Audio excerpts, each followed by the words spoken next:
किसका, AC generator का। तो हमारे पास दो क्या होने चाहिए, दो परमानेंट मैग्नेट होने चाहिए, एक नॉर्थ पोल और एक साउथ पोल। उसके बीच में एक आर्मेचर फिट कर देते हैं। क्या फिट कर देते हैं, आर्मेचर। दो स्लिप रिंग लेते हैं, स्लिप रिंग जिसे बैरिंग भी बोलते हैं। बैरिंग, जब भी कोई मशीन किसी पे घूमती है तो उसे बैरिंग बोलते हैं। हमने यहाँ उसको रिंग लिख रखा है, रिंग 1 और रिंग 2। तो रिंग 2 पे और एक जनरेटर को चलाने के लिए एक हैंडल की जरूरत पड़ती है, चालू कर जनरेटर, याद आ रहा है ना। तो वही वाला बात है। तो यहाँ हमारे पास क्या है, कार्बन ब्रश है। क्या है ये, कार्बन ब्रश है। और हमारे पास एक रेजिस्टेंस की व्यवस्था होगी। ये कार्बन ब्रश दो जगह पे लगा होगा, स्लिप रिंग फर्स्ट से लेकर स्लिप रिंग सेकेंड तक। और ये हैंडल को घुमा रहे होंगे। हैंडल को घुमाने के बाद में क्या होगा, तो देखो ये नॉर्थ पोल, नॉर्थ वाले से मैग्नेटिक लाइन निकल के कहाँ जा रही होती है, साउथ में। तो नॉर्थ से मैग्नेटिक लाइन निकल के साउथ में जा रही होती है, जाती है कि नहीं। तो नॉर्थ से मैग्नेटिक लाइन साउथ में जाती है। तो जब नॉर्थ से मैग्नेटिक लाइन साउथ में जाएगी तो होगा क्या इसके साथ में, देखो। तो जब आप हैंडल को घुमा रहे होंगे, रोटेट करा रहे होंगे, तो यहाँ पे मैग्नेटिक लाइन क्या हो रहा होगा, मैग्नेटिक लाइन कट हो रहा होगा। बोले तो मैग्नेटिक लाइन में चेंजेस आ रहा होगा। बताओ, तो हमें ऑल ओवर हमें पता चल गया कि इसमें क्या होगा।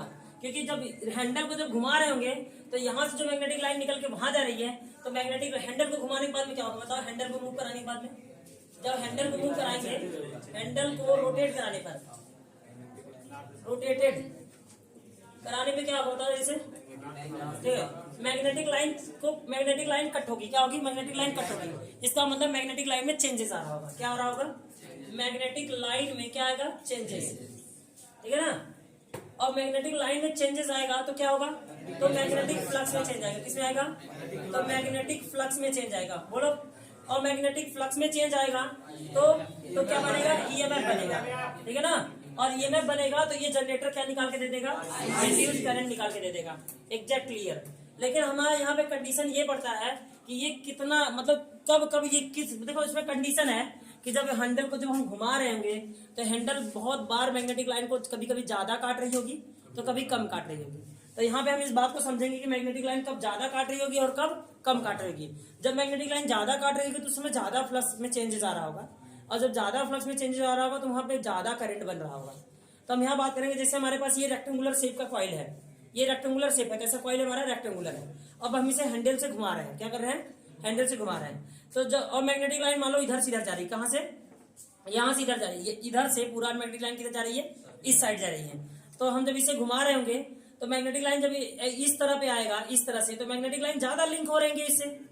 क्योंकि मैग्नेटिक लाइन कहां से किधर जा रहे हैं, इधर से, वेस्ट से ईस्ट जा रहे हैं, ठीक है ना। वेस्ट से ईस्ट जा रहे हैं तो पूरी मैग्नेटिक लाइन इससे ज्यादा सबमर्ज होंगी, ज्यादा लिंक होंगी, ठीक है।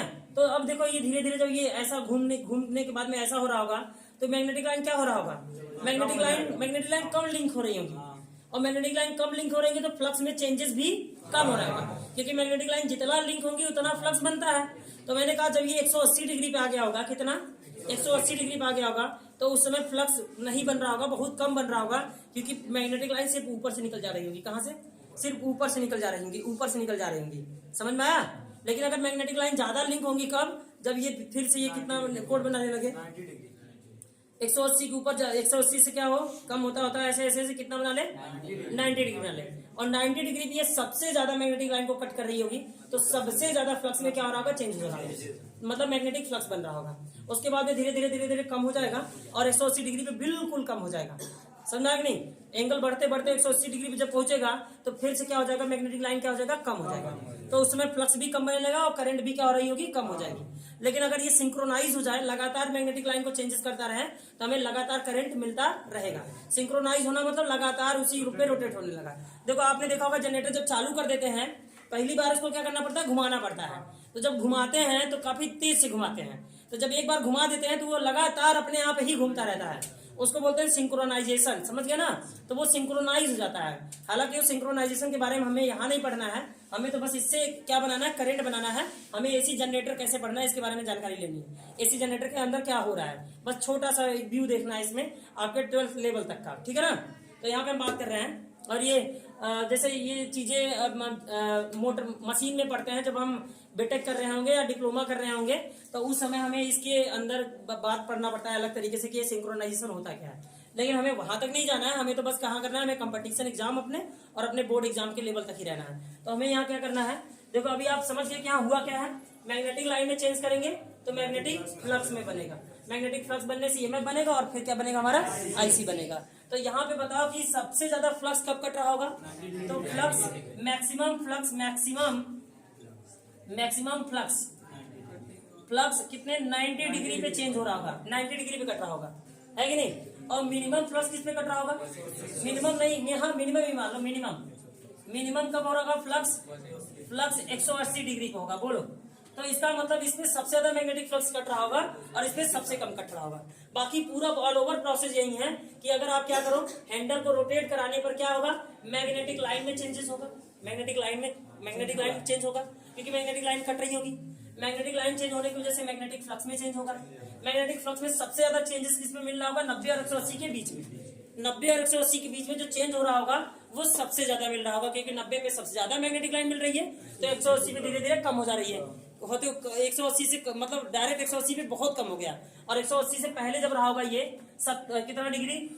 100 डिग्री, 105 डिग्री, 120 डिग्री, 130 डिग्री, तो 130 डिग्री इन सब पे फ्लक्स ज्यादा मिल रहा होगा। मतलब धीरे धीरे कम होता गया, जैसे ये एंगल बढ़ा कम होता गया, और 180 डिग्री पे क्या हो गया? ये बिल्कुल कम हो चुका है। मतलब मिनिमम सबसे किस पे होगा? 180 डिग्री पे। तो फ्लक्स 90 से 180 के बीच में कुछ ज्यादा चेंजेस देखने को मिलता है, इसलिए तुरंत वहां पे क्या जनरेट हो जाएगा? ईएमएफ, और ईएमएफ की वजह से हमें क्या मिल जाएगी? आईसी। और जनरेटर खुद ही इलेक्ट्रिक करंट मतलब एसी करंट बना के ये देना स्टार्ट कर देती है। समझ गए ना? तो हाँ ठीक है। अब हम यहाँ पे देखेंगे कि इसको हैंडल को रोटेट कराने पर मैग्नेटिक लाइन में चेंजेस होगा, लिखना भी इसी तरह से है। मैग्नेटिक लाइन में चेंज होने की वजह से मैग्नेटिक फ्लक्स में चेंज होगा, मैग्नेटिक फ्लक्स में चेंज होने की वजह से ईएमएफ बनेगा, और ईएमएफ बनने की वजह से जनरेटर में आईसी बन जाएगा। समझ गए? आईसी इंड्यूस करंट बन जाएगा। तो यहाँ पे एक बात करेंगे कि मैक्सिमम ये देखो क्वाइल, ये जो क्वाइल दिखाई दे रहा है, क्वाइल बोले तो आर्मेचर जिसे हम कहते हैं, आर्मेचर का रोटेशन की बात हो रही है यहाँ पे। तो आर्मेचर का जो रोटेशन मतलब क्वाइल का जो रोटेशन है वो मैक्सिमम 90 पे ज्यादा फ्लक्स बना रहा होगा और मिनिमम 180 पे बना रहा होगा। क्लियर है? ठीक है। इसका मतलब हमें इसको रोटेट कराना ही पड़ेगा ताकि हमारा क्या बन जाए? मैक्सिमम मिनिमम होते हुए हमें आईसी बन जाए। ठीक है ना? आईसी बन जाए। अब देखो मैंने कहा इससे ये पता चलता है कि हमें जब ये इलेक्ट्रिक करंट मिल गया तो एक बात तो पता चल गया कि इसका मेन फंक्शन क्या है। तो इलेक्ट्रिक जनरेटर हम जो ये घुमा रहे हैं इसको बोलते हैं मैकेनिकल। क्या बोलते हैं? जब हम कोई चीज अपने से काम करते हैं तो उसे मैकेनिकल वर्क बोला जाता है। क्या बोला जाता है? Mechanical work. तो मैकेनिकल वर्क, यहाँ मैकेनिकल काम हो रहा है और हमें इलेक्ट्रिकल मिल रहा है। क्या मिल रहा है? इलेक्ट्रिकल। तो ये जो एसी जनरेटर होता है वो मैकेनिकल एनर्जी को इलेक्ट्रिकल एनर्जी में कन्वर्ट करती है। तो एसी जनरेटर किस तरह की मशीन है? Mechanical energy to convert electrical energy. तो लिख लेना, ठीक है ना? लिख देना AC generator, AC generator to converted क्या? मैकेनिकल एनर्जी,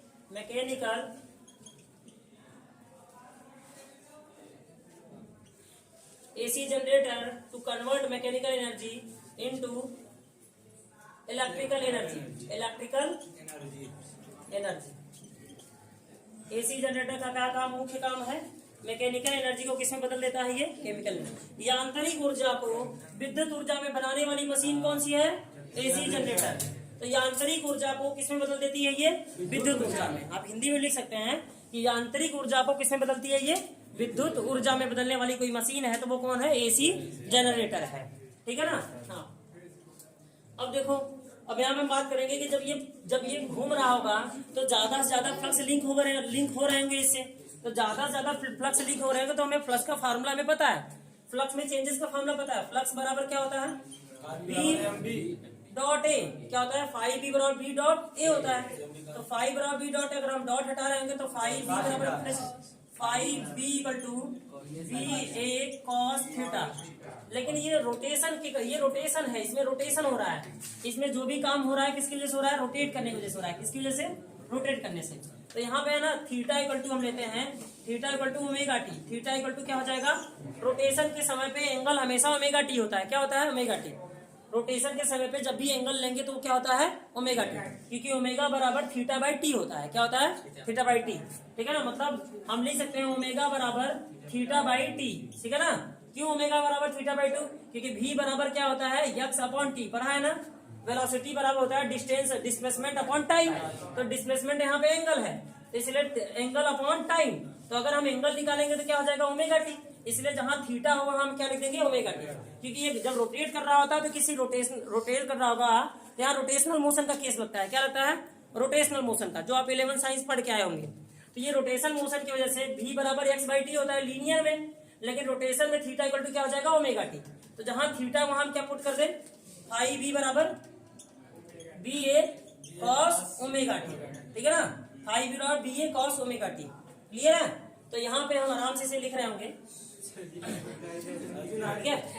तो यहाँ पे फाई v बराबर क्या हो जाएगा, फाई v बराबर B A cos omega T, ठीक है ना। अगर हम differentiate with respect to time कर दें, क्या करते हैं differentiate with respect to time, देखना तो डिफरेंशिएट विद, क्योंकि हमें चेंजेस लाना है, क्या लाना है चेंजेस, और चेंजेस लाने के लिए हमें डिफरेंशिएशन करना पड़ेगा। मैथमेटिक बोलता है कि अगर कहीं चीज आपको टाइम के रिस्पेक्ट में डिफरेंशिएट करना है, मतलब समय के साथ परिवर्तन करना है, चेंजेस लाना है, तो चेंजेस लाना है तो आप टाइम के रिस्पेक्ट में डिफरेंशिएट कर दो, फंक्शन को क्या कर दो टाइम के रिस्पेक्ट में डिफरेंशिएट कर दो। तो फंक्शन को टाइम के रिस्पेक्ट में क्या करने वाला हूँ डिफरेंशिएट, तो हम कहेंगे differentiate with respect to time, ठीक है ना, इन दोनों साइड, ठीक है ना।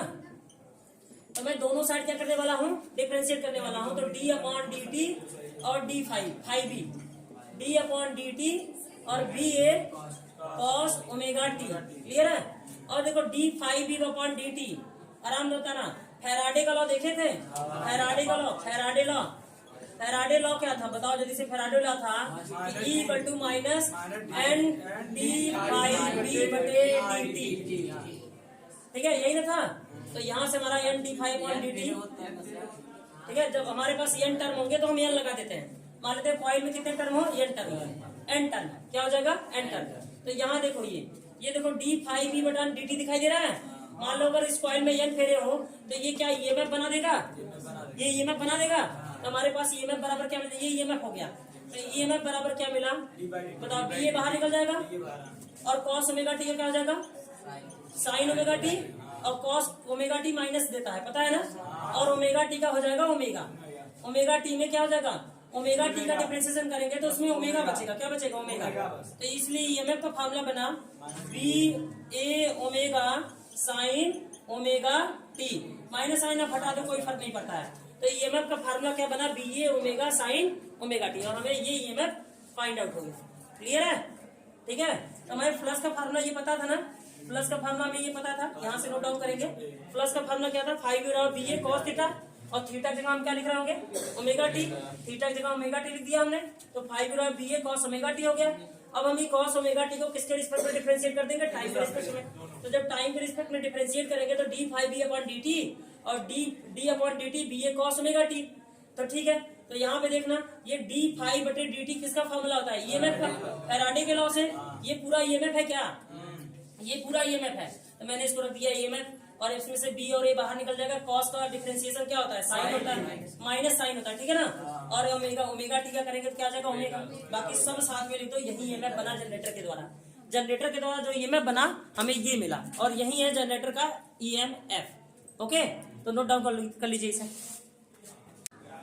देखो भाई मैंने बताया ना फ्लक्स में चेंजेस हो रहा है, तो फ्लक्स में चेंज हो रहा है तो फाइव और B A cos theta, angle में रोटेट कर रहा है इसलिए theta equal to omega T, ठीक है। तो यहाँ हम कहेंगे फाइव और B A cos omega T, तो हम थीटा की जगह ओमेगा टी बस रखे हैं, रिप्लेस किए हैं, फैराडे का नियम लॉ लगा रहे होंगे हम, और फैराडे का लॉ यही होता है ईएमएफ बराबर minus N D phi upon D T, negative rate of change of flux, negative rate of change of flux is called Faraday first law. तो हम यहाँ फैराडे फर्स्ट लॉ लिख रहे होंगे, और ईएमएफ इक्वल टू क्या हो जाएगा, जब हम यहाँ ये फाइव की वैल्यू पूरी उठा के रख दो यहाँ पे N B A omega T, तो यहाँ पे हम बी ए को बाहर निकाल रहे होंगे, कॉस ओमेगा टी को हम साइन ओमेगा टी लिख देंगे, ओमेगा टी का डिफरेंशिएशन क्या हो जाएगा ओमेगा टी, ओमेगा टी में टी का एक हो जाएगा और ओमेगा बाहर निकल के आएगा, तो हम ओमेगा को इसके साथ में लिख देंगे, तो यहाँ पर हो जाएगा N B A omega sine omega T, और सुनो EMF equal to N B A omega sine omega T, अच्छे से लिख दिया, निगेटिव साइन हटा दो कोई फर्क नहीं पड़ता।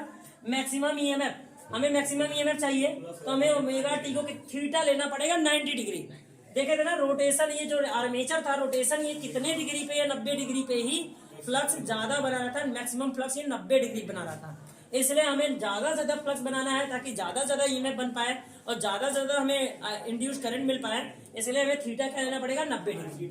इसलिए मैक्सिमम निकालना है तो इसको मुझे 90 डिग्री करना होगा। 90 डिग्री पे साइन की वैल्यू 1 हो जाती है, तो ई मैक्सिमम मिलेगा एन बी ए ओमेगा।